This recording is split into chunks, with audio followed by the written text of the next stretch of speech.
Comme une biche languit après l'eau vive, ainsi mon âme languit vers toi, mon Dieu. Mon âme a soif de Dieu, du Dieu vivant. Au nom du Père et du Fils et du Saint-Esprit, la grâce de Jésus-Christ notre Seigneur, l'amour de Dieu le Père et la communion de l'Esprit Saint soient toujours avec vous. Et avec votre esprit. Nous avons une belle fête aujourd'hui, le 16 octobre, c'est la fête de Sainte Thérèse d'Avila. Elle est docteure de l'Église, elle a été proclamée docteure de l'Église en 1970 par le pape Paul VI. Alors Thérèse, en fait, nous a laissé tout un traité de spiritualité sur la prière, sur la vie intérieure. Voilà un exemple qu'on nous propose aujourd'hui pour approfondir notre vie intérieure, pour approfondir notre vie de prière. Nous allons la prendre comme modèle aujourd'hui et puis demander son intercession.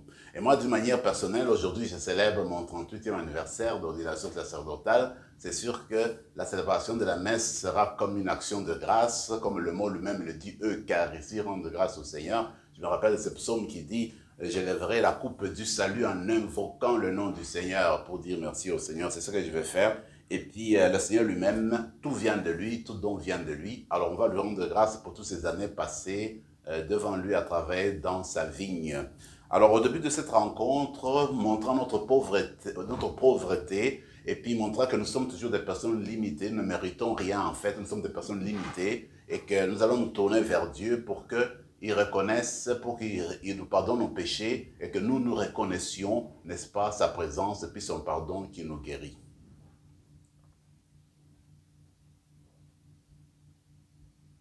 Seigneur, accorde-nous ton pardon. Nous avons péché contre toi. Montre-nous ta miséricorde. Et nous serons sauvés. Que Dieu Tout-Puissant nous fasse miséricorde, qu'il nous pardonne nos péchés et nous conduise à la vie éternelle. Amen. Seigneur, prends pitié. Seigneur, prends pitié. Ô Christ, prends pitié. Ô Christ, prends pitié. Seigneur, prends pitié. Seigneur, prends pitié. Prions le Seigneur.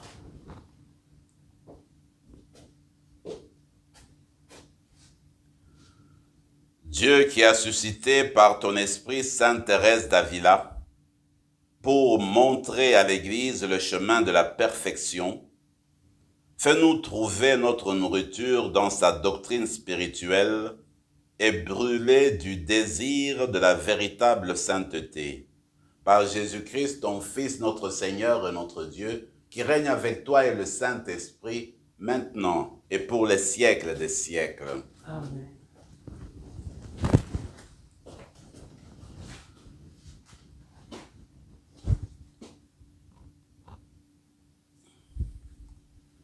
Lecture de la lettre de Saint Paul apôtre aux Romains. Frères, que dirons-nous d'Abraham, notre ancêtre selon la chair? Qu'a-t-il obtenu? Si Abraham était devenu un homme juste par la pratique des œuvres, il aurait pu en tirer fierté, mais pas devant Dieu. Or, que dit l'Écriture? Abraham eut foi en Dieu et il lui fut accordé d'être juste. Si quelqu'un accomplit un travail, son salaire ne lui est pas accordé comme un don gratuit, mais comme un dû. Au contraire, si quelqu'un, sans rien accomplir, a foi en celui qui rend juste l'homme impie, il lui est accordé d'être juste par sa foi. C'est ainsi que le psaume de David proclame heureux l'homme à qui Dieu accorde d'être juste, indépendamment de la pratique des œuvres. Heureux ceux dont les offenses ont été remises et les péchés effacés. Heureux l'homme dont le péché n'est pas compté par le Seigneur. Parole du Seigneur. Nous rendons grâce à Dieu. Tu es un refuge pour moi. De chants de délivrance, tu m'as entouré. Tu es un refuge pour moi. De chants de délivrance, tu m'as entouré. Heureux l'homme dont la faute est enlevée, le péché remis. Heureux l'homme dont le Seigneur ne retient pas l'offense, dont l'esprit est sans fraude. Tu es un refuge pour moi. Des chants de délivrance, tu m'as entouré. Je t'ai fait connaître ma faute, je n'ai pas caché mes torts. J'ai dit, je rendrai grâce au Seigneur en confessant mes péchés. Tu es un refuge pour moi, des champs de délivrance, tu m'as entouré. Toi, tu as enlevé l'offense de ma faute. Que le Seigneur soit votre joie. Exultez, hommes justes, hommes droits, chantez votre allégresse. Tu es un refuge pour moi, des champs de délivrance, tu m'as entouré. Alléluia, alléluia. Que ton amour, Seigneur, soit sur nous comme notre espoir est en toi. Alléluia.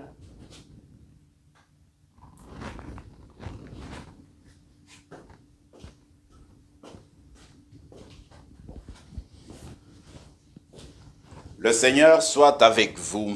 Avec votre esprit. Évangile de Jésus-Christ selon saint Luc. Gloire à toi, Seigneur.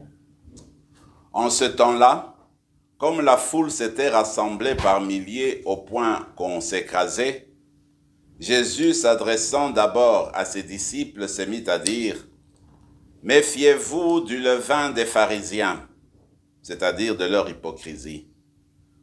Tout ce qui est couvert d'un voile sera dévoilé.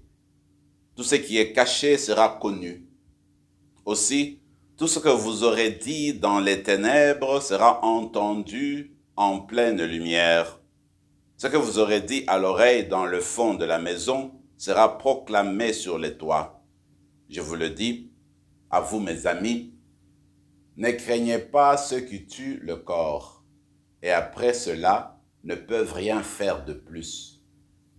Je vais vous montrer qui vous devez craindre. Craignez celui qui, après avoir tué, a le pouvoir d'envoyer dans la géhenne. Oui, je vous le dis, c'est celui-là que vous devez craindre.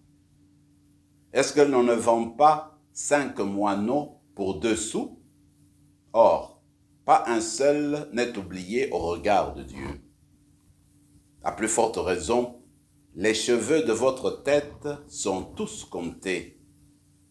Soyez sans crainte. Vous valez plus qu'une multitude de moineaux.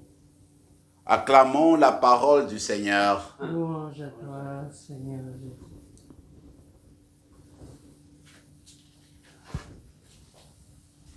Je trouve intéressant ce que Paul nous propose dans l'extrait de son épître aux Romains aujourd'hui. Il nous parle d'Abraham. Il a commencé à parler d'Abraham et puis il va continuer. En fait, c'est toujours son thème de la justice, du salut par la foi. Alors il nous dit, écoutez, Abraham a vécu sa vie. Et puis, du temps d'Abraham, en fait, il n'y avait pas encore la loi de Moïse. Parce qu'Abraham, on le sait bien, il est venu avant Moïse. Et pourtant, Abraham essayait de vivre sa vie, mais il avait foi en Dieu. Si Dieu acceptait Abraham, si Dieu a accueilli Abraham, c'est grâce à sa foi. C'est pourquoi il dit que Dieu a trouvé la grande foi d'Abraham et il a déclaré juste. C'est pour dire, en fait, que nous autres, là, nous sommes invités à avoir la même foi d'Abraham. Croire que Dieu peut nous conduire au salut. Qu'en fait, notre salut n'est pas un dû. C'est ce qu'il explique encore pour aujourd'hui. Ce n'est pas un dû. En fait, le salut, c'est un don de Dieu. Et on a ce don-là quand on a la foi. Et il me semble, dans le mystère du prêtre, il faut continuer à rappeler. D'abord, le prêtre lui-même, me semble, moi aussi, je dois apprendre à m'attacher au Seigneur par ma foi. Croire que c'est ce Seigneur-là qui m'a appelé et c'est ce Seigneur-là qui veut m'appuyer, qui veut m'aider, qui veut me soutenir jusqu'au bout. Parce que quand on ne s'appuie pas sur lui, quand on n'a pas la foi, eh bien, les paroles qu'on va proclamer, les gestes qu'on va poser, ce sont des gestes sans fondement. Ce seront des gestes qui ne vont attirer personne. Ce sont des gestes qui ne vont pas toucher le cœur des gens. En fait, dans le mystère, il me semble, sacerdotal, cette foi-là joue un rôle très important. Je me rappelle, jeune prêtre, alors que pas jeune prêtre, mais jeune séminariste, alors que je faisais mon stage dans une paroisse avec des prêtres espagnols, exactement des Basques. Alors nous autres jeunes, tu sais, on pose toujours des questions. Alors une fois, je pose la question au curé, je dis, mais vous là, est-ce que dans votre vie de prêtre, vous trouvez quelque chose de difficile? Il me dit, moi, disait le prêtre, ça je ne l'oublierai jamais, il dit, moi là, quand je vois la foi des gens, je demande au Seigneur de me donner leur foi, parce que je vois les gens qui viennent chez moi, ils veulent avoir la bénédiction. Ils viennent avec leur rosaire, ils veulent avoir la bénédiction. Ils viennent, ils s'inclinent, ils veulent que je les bénisse. Ils croient vraiment à ma bénédiction, ils croient en Dieu. Je dis, Seigneur, donne-moi de cette foi-là que je vois chez mes chrétiens. Alors la foi est importante. Alors le prêtre apprend aussi, quand il regarde ce qui se tourne autour de lui, il se nourrit de sa foi, il se nourrit de la foi du peuple, il se nourrit des exemples aussi qui viennent de sa communauté. Nous avons besoin d'être supportés, d'être nourris. Alors il me semble que le Seigneur aussi est toujours là en train de nous soutenir dans ce sens-là. Je regarde l'évangile d'aujourd'hui, je retiens une chose. Le Seigneur nous compare un peu aux moineaux d'une certaine manière. Regardez le moineau au temps de Jésus. Tu as 2 sous, eh bien, tu as 5 moineaux pour 5 sous. C'est pour dire que ça ne vaut rien, ça ne vaut rien. Mais, dit le Seigneur, Dieu regarde les moineaux et il sait combien ont été vendus et combien il en manque. Il le sait dans son regard, parce que lui, le Créateur, il connaît tout. Alors Jésus te dit, mais si Dieu a ce regard-là si profond, si présent pour les moineaux qui sont rien, mais combien son regard sera encore plus profond quand il s'agit des êtres humains. C'est pourquoi il dit, écoutez, Dieu connaît même le nombre de vos cheveux. Il suffit qu'un petit cheveu tombe, toi tu ne le sais même pas, lui le sait. Donc c'est pour dire qu'il faut avoir confiance en Dieu. Le regard de Dieu est un regard miséricordieux, est un regard d'amour, est un regard qui nourrit, est un regard qui élève, qui fait grandir. Alors c'est avec cette confiance-là qu'il faut vivre la vie chrétienne. Et encore là, moi je trouve que le travail, le ministère du prêtre, c'est celui-là. Rappeler aux gens que Dieu est présent malgré tout. Il est présent dans ce monde. Même si nous ne sentons pas que notre cheveu est tombé, eh bien, Dieu, lui, le sait et il est présent. Pour dire que même quand nous sommes inconscients, quand nous dormons, Dieu est présent. J'ai beaucoup aimé un chant que j'entendais dans ma jeunesse. Il dit, eh bien, le Seigneur, c'est mon berger, celui qui me garde, qui me fait tout. Il dit, même la nuit, quand tout le monde dort, même quand mes parents sont en train de dormir, eh bien, Dieu lui veille sur moi toujours. Parce que tu le veuilles ou non, tu es parent, à un moment donné, le bébé pleure, c'est vrai, tu le gardes, à un moment donné, tu t'endors.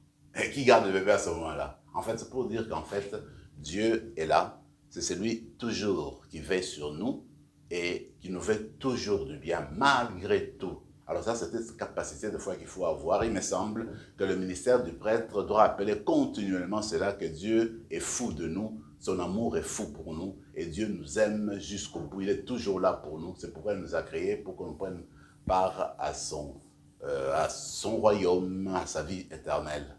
Curieusement, hier, je suis tombé sur une prédication du pape François, de la catéchèse de la semaine passée d'ailleurs. Et puis, en tout cas, il parlait de la liberté du chrétien en commentant l'épître de Paul aux Galates, disant qu'en fait, avec Jésus, nous avons obtenu la liberté. Cette liberté-là, il faut la garder, il faut en être jaloux. Parce que quand Jésus t'a libéré, c'est-à-dire qu'il ne veut pas que tu sois esclave du mal, il ne veut pas que tu sois esclave du péché, il ne veut pas que tu sois esclave, n'est-ce pas, d'autres personnes humaines ou d'autres choses dans la vie. Alors il faut garder jalousement la liberté de Jésus. Il dit, quand on prêche les gens de la libération, il faudrait qu'ils sachent qu'ils ne doivent pas retomber dans l'esclavage. Moi je crois que c'est cette grâce-là aussi qu'on doit rappeler continuellement, que nous sommes libres, des personnes libres, mais ce n'est pas la liberté pour faire le libertinage, si vous voulez. La liberté du Christ, en fait, c'est pour aimer davantage Dieu. C'est pour être libéré de tout, dégagé de tout, en vue de servir l'autre, en vue d'être présent à Dieu. Et on commentait l'homélie de Paul, pas de Paul, mais de Benoît XVI, quand il est retourné il y a longtemps dans sa cathédrale, là où il avait été ordonné prêtre. Alors il est retourné en 2006, je crois. Il est retourné pour célébrer la messe. Alors il s'est rappelé le jour de son ordination. Il disait que, je me rappelle, ici à la cathédrale, nous étions nombreux. Et puis moi, ce qui m'est resté à ce moment-là, jeune prêtre, je me rappelle, étendu, n'est-ce pas, sur le pavé. Puis alors qu'on implorait l'Esprit, on implorait la présence de tous les saints du ciel. Alors il s'est dit, prêtre, non, même dans la prière, nous sommes toujours entourés des saints, des personnes qui nous aiment, des membres de nos communautés qui nous soutiennent par leur prière, par leur présence. Donc dans le ministère du prêtre, on n'est jamais seul, on est toujours accompagné. Il dit c'est l'expérience qu'il a fait en tout cas ces jours-là, quand il a été ordonné. Et c'est vrai, il me semble que nous vivons dans une grande famille, famille des enfants de Dieu ici sur la terre, famille des enfants de Dieu qui nous ont précédés au ciel. Et moi je retiens une seule chose, je sais que quand nous avons été ordonnés, il faisait 7 ans qu'il n'y avait plus d'ordination dans ce diocèse-là, le diocèse de Lubumbashi. C'était une très grande fête, en fait. Dans ma paroisse d'origine, la paroisse Christ Sauveur, je suis le premier prêtre, en fait, de cette paroisse-là. Mais moi, je trouve que ce sont des dons de Dieu, tout cela. Donc, ce n'est pas pour se vanter, mais en fait, Dieu te le donne.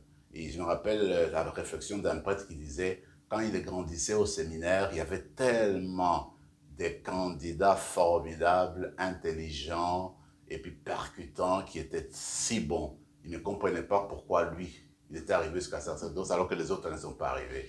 C'est pour dire que Dieu choisit, ce ne sont pas des mérites, ce n'est pas parce que tu as fait ceci que Dieu te choisit, c'est un don. Tout est don. Alors c'est pourquoi je vous invite donc de remercier, de louer le Seigneur avec moi pour ce don de sacerdoce qui a permis que je puisse travailler dans sa vigne. Amen.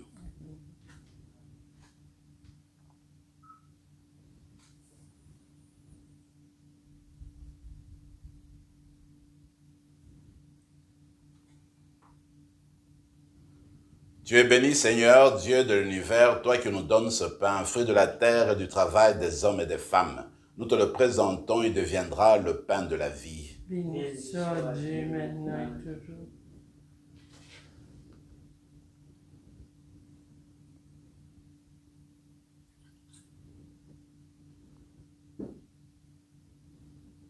Comme c'est au sommet le vin pour le sacrement de l'Alliance, puissions notre unis à la divinité de celui qui a pris notre humanité.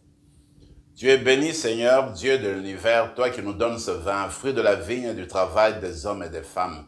Nous te le présentons, il deviendra le vin du royaume éternel. Béni soit Dieu maintenant et toujours. Nous les pauvres, nous te supplions, Seigneur, accueille-nous dans ce sacrifice en ce jour. Trouve grâce devant toi, lave-nous de nos fautes, Seigneur. Purifie-nous de nos péchés. Prions ensemble, mes frères et mes sœurs, au moment d'offrir le sacrifice de toute l'Église. Pour la gloire de Dieu et le salut du monde. Que nos offrandes puissent te plaire, Seigneur, comme savait parfaitement te plaire le cœur entièrement donné de Sainte Thérèse. Par Jésus le Christ, notre Seigneur. Amen. Le Seigneur soit avec vous. Et avec votre esprit. Élevons notre cœur. Le tournons vers le Seigneur. Rendons grâce au Seigneur notre Dieu. Cela est juste et bon. Vraiment, il est juste et bon de te rendre gloire, de t'offrir notre action de grâce toujours et en tout lieu. À toi, Père très saint, Dieu éternel et tout-puissant. Nous célébrons les prévenances de ton amour pour tant d'hommes et de femmes parvenus à la sainteté, en se donnant au Christ à cause du royaume des cieux. Par ce mystère d'alliance, tu veux que notre condition humaine retrouve sa splendeur première et que, dès ici-bas, nous ayons un avant-goût des biens que tu nous donneras dans le monde à venir. C'est pourquoi, avec les anges et tous les saints, nous chantons et proclamons. Saint, Saint, Saint, le Seigneur Dieu de l'univers. Le ciel et la terre sont remplis de ta gloire. Hosanna au plus haut des cieux. Béni soit celui qui vient au nom du Seigneur. Hosanna au plus haut des cieux. Toi qui es vraiment saint, toi qui es la source de toute sainteté, Seigneur, nous te prions, sanctifie ces offrandes en répandant sur elles ton esprit, qu'elles deviennent pour nous le corps et le sang de Jésus, le Christ, notre Seigneur. Au moment d'être livré et d'entrer librement dans sa passion, il prit le pain, il rendit grâce, il le rompit et le donna à ses disciples en disant, « Prenez et mangez-en tous, ceci est mon corps livré pour vous. »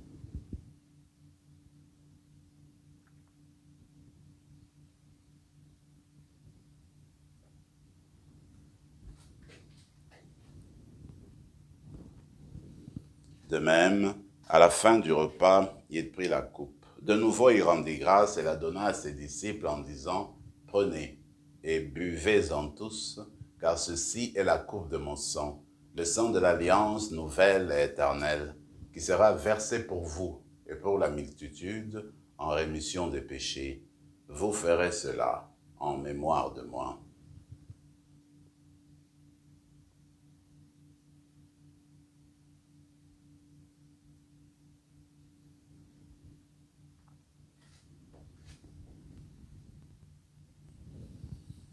Quand nous mangeons ce pain et buvons à cette coupe, nous célébrons le mystère de la foi. Nous rappelons ta mort, Seigneur, ressuscité, et nous t'attendons que tu viennes. Faisant ici mémoire de la mort et de la résurrection de ton Fils, nous t'offrons, Seigneur, le pain de la vie et la coupe du salut. Et nous te rendons grâce car tu nous as choisis pour servir en ta présence. Humblement, nous te demandons qu'en ayant part au corps et au sang du Christ, nous soyons rassemblés par l'Esprit Saint en un seul corps. Souviens-toi, Seigneur, de ton Église répandue à travers le monde. Fais-la grandir dans ta charité avec le pape François, notre évêque Marcel et tous ceux qui ont la charge de ton peuple. Souviens-toi aussi de nos frères et sœurs qui se sont endormis dans l'espérance de la résurrection et de tous les hommes, de toutes les femmes qui ont quitté cette vie. Reçois-les dans ta lumière auprès de toi. Sur nous tous enfin, nous qui nous souvenons le jour de mon ordination sacerdotale, nous implorons ta bonté.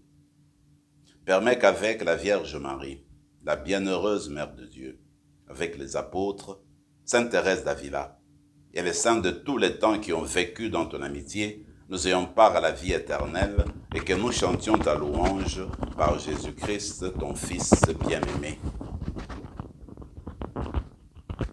Par lui, avec lui et en lui, à toi, Dieu le Père Tout-Puissant, dans l'unité du Saint-Esprit, tout honneur et toute gloire pour les siècles des siècles. Amen. On dit que Sainte Thérèse d'Avila vivait une vie d'intimité, une vie de profondeur avec Dieu. Et ça lui a permis de renouveler la vie de tant de monastères, tant de vie au Carmel. Alors à ce moment-ci, on va demander cette grâce spéciale de Dieu pour qu'avec le Notre Père, comme à l'exemple de Sainte Thérèse, qu'on approfondisse nos relations avec Dieu et que ces relations avec Dieu puissent améliorer nos relations les uns les autres. Notre Père, qui es aux cieux, que ton nom soit sanctifié, que ton règne vienne, que ta volonté soit faite sur la terre comme au ciel. Donne-nous aujourd'hui notre pain de ce jour. Pardonne nos offenses, comme nous pardonnons aussi à ceux qui nous ont offensés. Et ne nous laisse pas entrer en tentation, mais délivre-nous du mal. Délivre-nous de tout mal, Seigneur, et donne la paix à notre temps. Par ta miséricorde, libère-nous du péché, rassure-nous devant les épreuves en cette vie où nous espérons le bonheur que tu promets et l'avènement de Jésus-Christ notre Sauveur. Car c'est à toi qu'appartiennent le règne, la puissance et la gloire, pour les siècles des siècles. Seigneur Jésus-Christ, tu as dit à tes apôtres, je vous laisse la paix, je vous donne ma paix. Ne regarde pas nos péchés, mais la foi de ton Église, pour que ta volonté s'accomplisse, donne-lui toujours cette paix et conduis-la vers l'unité parfaite, toi qui règnes pour les siècles des siècles. Amen. Que la paix du Seigneur soit toujours avec vous. Et avec votre esprit. Agneau de Dieu, qui enlève le péché du monde, prends pitié de nous. Agneau de Dieu qui enlève le péché du monde, prends pitié de nous. Agneau de Dieu qui enlève le péché du monde, donne-nous la paix. Seigneur Jésus-Christ, que cette communion à ton corps et à ton sang n'entraîne pour nous ni jugement ni condamnation, mais qu'elle soutienne notre esprit et notre corps et nous donne la guérison. Heureux les invités au repas du Seigneur, voici l'agneau de Dieu qui enlève le péché du monde. Seigneur, je ne suis pas digne de te recevoir, mais dis seulement une parole et je serai libre. Que le corps et le sang du Christ nous gardent pour la vie éternelle. Amen.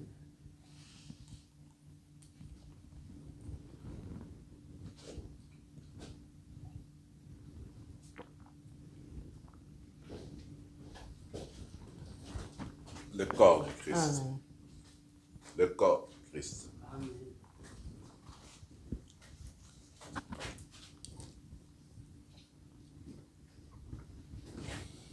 Voilà, nous venons de recevoir le Seigneur spirituellement et même physiquement dans nos cœurs, dans nos âmes. Prenons ces quelques instants de silence pour lui parler intimement dans nos cœurs.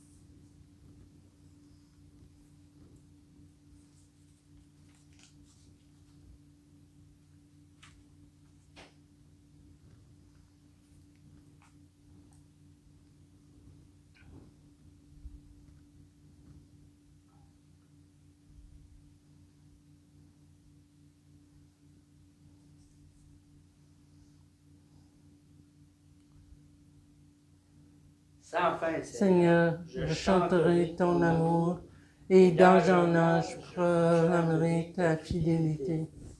Prions encore le Seigneur. Seigneur notre Dieu, donne à la famille de tes serviteurs et de tes servantes, déjà rassasiés par le pain du ciel, de pouvoir, comme Thérèse d'Avila, chanter ta miséricorde pendant l'éternité. Par Jésus le Christ, notre Seigneur. Amen. Le Seigneur soit avec vous. Et avec votre esprit. Et que Dieu Tout-Puissant vous bénisse, le Père, le Fils et le Saint-Esprit. Amen. Allez dans la paix du Christ. Nous rendons grâce à Dieu.